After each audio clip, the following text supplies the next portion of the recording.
ৰাম নাৰায়ণ ৰাম।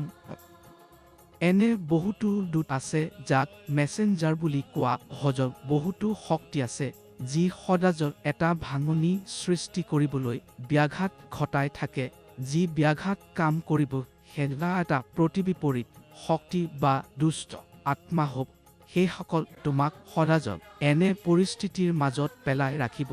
যাতে জন্মগত আৰু তোমাৰ মাজত মনোমালিন্য সৃষ্টি সজল কিন্তু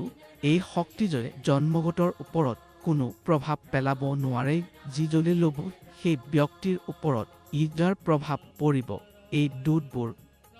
টিবি বা পহৰ বেক্টেৰিয়াৰ দৰে হ'ব একেধৰণে এনে বহুতো বেক্টেৰিয়া আছে যি আমাৰ দেহত আক্ৰমণ কৰি তাক ধ্বংস কৰে এই সুপ্ত শক্তিসমূহ যি প্ৰতিবিপৰীত শক্তিত পৰিণত হৈছে তেওঁলোকক মেছেঞ্জাৰ নামেৰে জনা যাজক এই দূতসকল সদাজক সেই লোকৰ সৈতে থাকে যি গ্ৰহণ কৰিব পাৰে তেওঁলোকে মহান ব্যক্তিসকলৰ পিছত থাকি কিছুমান ল'ব নোৱাৰে বুলি সংগ্ৰহ সৃষ্টি কৰি থাকে এইটো এটা নিজম ধুমুহা বহি থাকক নহজ তাপমাত্ৰা বেছি হোৱাক